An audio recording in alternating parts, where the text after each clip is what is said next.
आगे कालिका पुराण के अगले अध्याय पर चलते हैं और वह ऋषि बोल रहे हैं।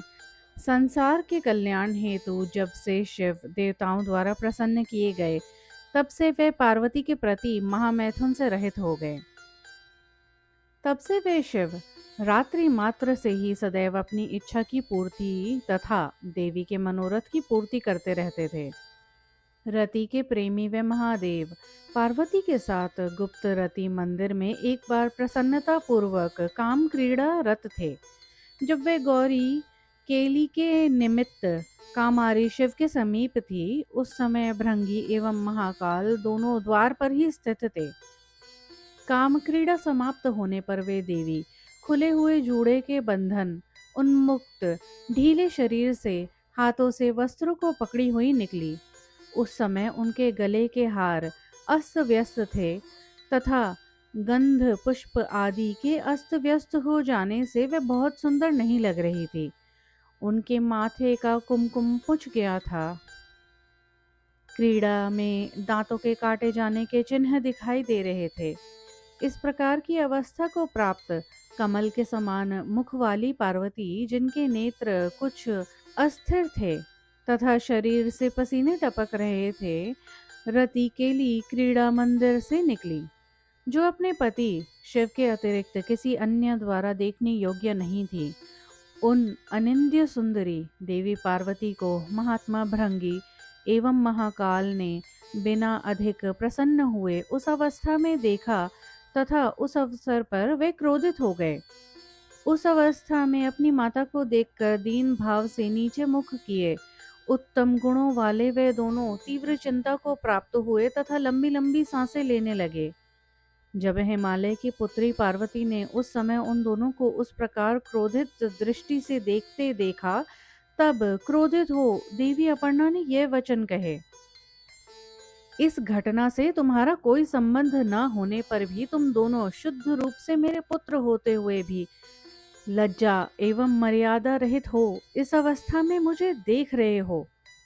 लज्जा रहित तुम दोनों इस प्रकार का अमर्यादा पूर्ण कार्य कर रहे हो, इसीलिए तुम दोनों का अगला जन्म मनुष्य योनि में हो। इस अवस्था में मुझे देखने के दोष के कारण पृथ्वी पर मनुष्य योनि में जन्म लेने पर भी तुम दोनों का मुख बंदर जैसा होगा। तब वे भृंगी और महाकाल नामक दोनों महाबुद्धिमान शिवपुत्र उमा द्वारा इस प्रकार से शापित हो अपनी माता के समीप गए। वे दोनों शिवपुत्र जो दुखद शाप को प्राप्त कर उदास हो गए थे, उनके शाप को न सह पाने के कारण पार्वती से यह कहे। वे दोनों बोल रहे हैं, हे हिमालय की पुत्री, हम दोनों सदैव निर्दोष हैं। ऐसी परिस्थिति में आपके द्वारा अनायास क्रोधित हो हमें शाप क्यों दिया गया है?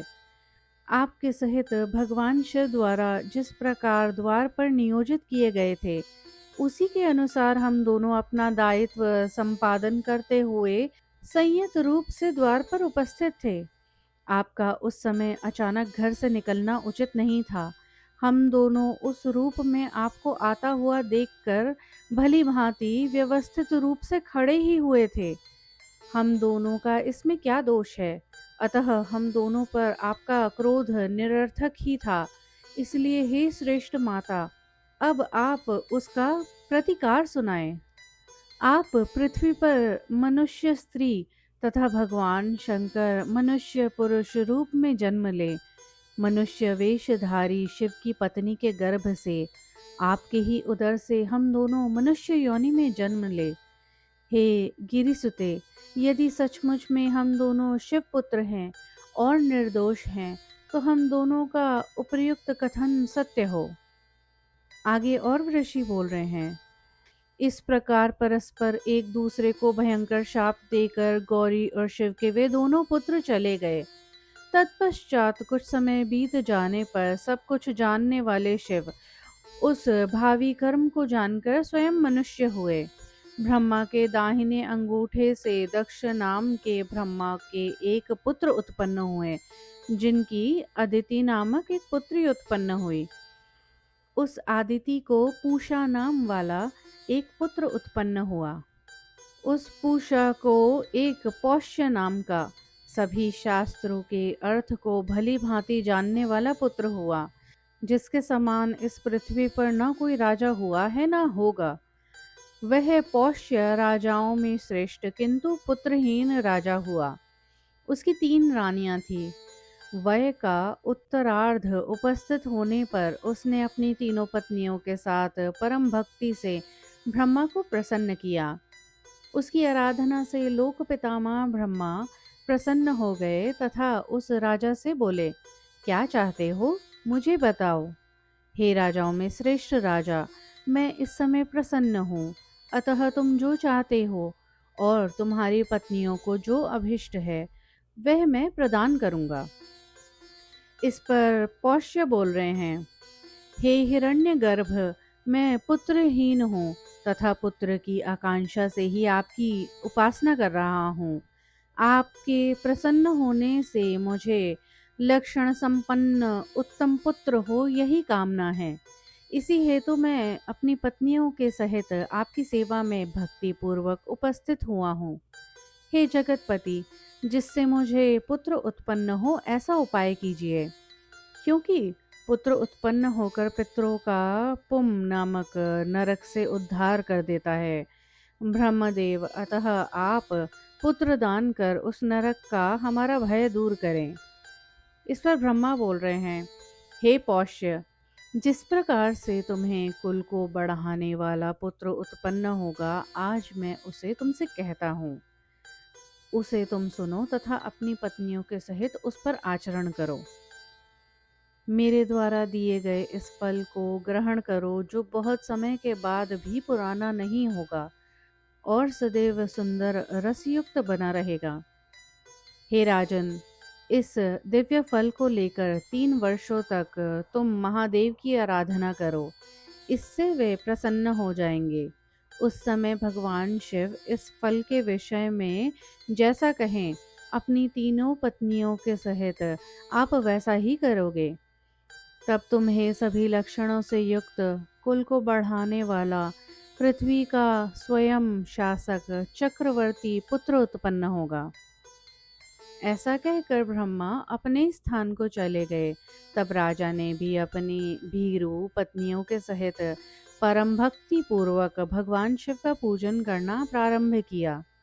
उन्होंने दृशद्वती नदी के तट पर कभी बिना खाए, कभी संयत आहार करते तो कभी फलाहार करते हुए ब्रह्मा द्वारा दिए गए फल को आगे रखकर वृषभध्वज शिव को पुष्प, अर्घ्य, धूप और दीप समर्पित कर संतुष्ट किया।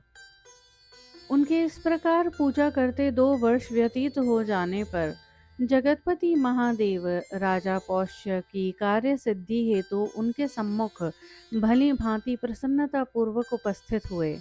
तब महादेव शिव ने प्रसन्न हो राजा से हंसते हुए कहा, हे राजन, तुम जिस उद्देश्य से मेरी उपासना कर रहे हो वह मुझसे कहो, उसे मैं तुम्हें प्रदान करूंगा। इस पर पौष्य बोल रहे हैं, हे वृषभध्वज, मैं अपुत्र हूँ, मैं पुत्र की कामना करता हूँ, उसे सुनिए और वैसा कीजिए जिससे मैं पुत्रवान हो जाऊं।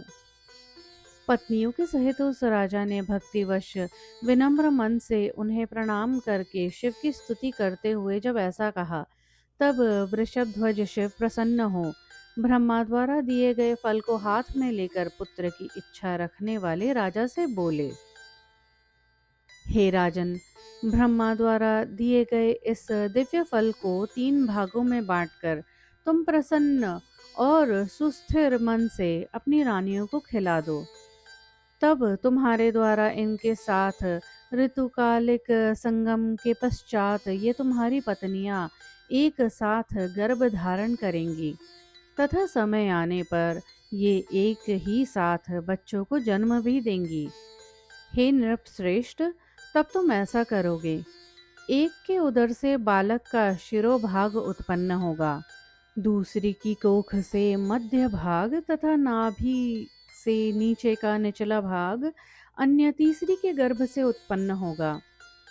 उन तीनों टुकड़ों को अलग अलग यथास्थान रखकर जब तुम जोड़ोगे तो वह एक पुत्र हो जाएगा उसके मस्तक पर चंद्रमा की रेखा स्वाभाविक रूप से ही होगी, इसीलिए वह बालक पृथ्वी पर चंद्रशेखर के नाम से प्रसिद्ध होगा। फनी थिंग, मुझे हमेशा ये लगता था कि शिवजी का नाम चंद्रशेखर इसलिए पड़ा क्योंकि उन्होंने चंद्रमा को पूर्णतः क्षीण होने से बचाया था। ये एक और स्टोरी है। नाइस। चलिए आगे बढ़ते हैं। ऐसा कहकर वह महादेव स्वयं उन गर्भों का संस्कार करने के लिए गंगा के जल को अपना आवास बनाए। वृषभ ध्वज शिव ने उस फल में स्वयं प्रवेश किया, जिससे ब्रह्मा द्वारा दिया गया वह फल स्वयं ही तत्काल 3 भागों में विभक्त हो गया। शिव की अनुमति से राजा पौष्य उस फल को लेकर अपनी रानियों के सहित प्रसन्न मन से अपने राज्य भवन में गए। समुचित अवसर आने पर वह फल उन रानियों द्वारा खाया गया। उस फल से वे गर्भवती भी हुई। गर्भकाल संपूर्ण हो जाने पर शिव ने जैसा कहा था, वैसे ही उन गर्भों से शरीर के 3 खंड अलग अलग उत्पन्न हुए। पौष्य ने उन तीनों खंडों को यथास्थान जोड़कर एक पिंड बनाया, जो शीघ्र ही पुत्र रूप में हो गया। उस समय उनके सिर पर स्वाभाविक रूप से सुंदर चंद्रमा की एक कला थी। वह वैसी ही शोभायमान हो रही थी जैसी शरद ऋतु में चंद्रमा की कला सुशोभित होती है। उस समय उस सभी लक्षणों से युक्त पुत्र को, जिसके कंधे पुष्ट थे, नाक सुंदर थी, गला सिंह के समान था, जिसका वक्ष स्थल विशाल था, भुजाएं लंबी और चौड़ी थी, देखकर राजा पौष्य ने अपनी तीनों पत्नियों सहित वैसा ही आनंद प्राप्त किया जैसे कि एक दरिद्र को अच्छा और बहुत अधिक खजाना प्राप्त करके होता है। चंद्रमा के समान कांति के कारण उस बालक का नाम पुरोहितों तथा ब्राह्मणों के सहित राजा ने चंद्रशेखर निर्धारित किया। शरद ऋतु में जिस प्रकार चंद्रमा अपनी कलाओं से बढ़ता है, उसी प्रकार वह महाभाग्यवान तेजस्वी राजपुत्र दिनों दिन बढ़ने लगा। शिव इस प्रकार से तीनों माताओं के गर्भ से उत्पन्न होने के कारण लोक और वेद में त्रयंबक नाम से प्रसिद्ध हुए। वह राजपुत्र धीरे धीरे कुमारावस्था को प्राप्त किया और वह विष्णु के समान ही सभी शास्त्रों के अर्थ और तत्व को जानने वाला हो गया। बल, वीर्य एवं शस्त्र संचालन तथा शास्त्र ज्ञान और आचार में इस पृथ्वी पर उसके समान दूसरा कोई न हुआ और न होगा। वे परम धार्मिक राजा पौष्य अपने उस 16 वर्षीय बलवान सभी राजोचित गुणों से युक्त राजकुमार को राज्य पर अभिषिक्त कर अपनी तीनों रानियों सहित वृद्धोचित क्रिया तपस्या करने के लिए वन में चले गए। पिता के वन चले जाने पर उस महाबलशाली राजा चंद्रशेखर ने अमात्य से युक्त हो संपूर्ण पृथ्वी को अपने वश में कर लिया। इस प्रकार सार्वभौम राजा हो, अन्य राजाओं के सब प्रकार से सेवित हो, शोभा एवं संपत्ति से युक्त हो, उसने देवताओं द्वारा सेवा किए जाते हुए इंद्र की भांति विहार किया। त्रयंबक शिव इस प्रकार पौष्य के पुत्र के रूप में पुण्य से लौटकर सार्वभौम राजा हो ब्रह्मावर्त के करवीर नामक सुंदर नगर में, जो दृष्टिद्वती नदी के किनारे स्थित था, राज्य करते हुए आनंदित हुए। पिता के वनवास जाने पर एक बार वह स्वयं माता पिता को देखने के लिए इच्छुक हुए। वह चंद्रशेखर बाणों के सहित विशाल धनुष लेकर एक रथ पर सवार हो माता के सहित वृद्ध पिता के दर्शन की इच्छा से अकेले राज्य की सीमा पर ही स्थित पवित्र तपोवन में गए। अपने पिता राजा पौष्य के समीप जाते हुए उस राजा चंद्रशेखर ने नमुच नाम के एक महान मुनि को तपस्या करते हुए देखा। वह महामुनि काले मृग के चर्म से बने हुए उत्तरीय से घिरे और सूर्य के समान प्रभाववान थे। उनकी जटाएं ऊपर उठी हुई थी। उनका शरीर दुर्बल था तथा वे ध्यानावस्थित अवस्था में थे। उनका शरीर तपस्या से प्रकाशित हो रहा था। वह निश्चल भाव से कुशा के बने आसन पर बैठे हुए थे। दूर से ही उनको देखकर वीर चंद्रशेखर रथ के उपस्थ से उतर गए तथा नम्रता से कंधा झुकाए हुए उन विप्रवर्य मुनि के समीप पहुंचे और उन्हें प्रणाम कर ये वाक्य कहे। हे मुनि सत्तम, हे ब्राह्मण, मैं चंद्रशेखर नाम वाला पौष्य का पुत्र आपको महान भक्ति पूर्वक प्रणाम करता हूँ। ऐसा कहकर राजा उनका मुख देखते हुए उन मुनि के नमुच के सामने हाथ जोड़कर भक्ति से नम्र मुख किए हुए खड़े हो गए। पहले ही जब राजा पौष्य ने तपोवन में स्त्रियों के सहित प्रवेश किया था, उसी समय उन्होंने उन मुनि की भली भांति पूजा की थी।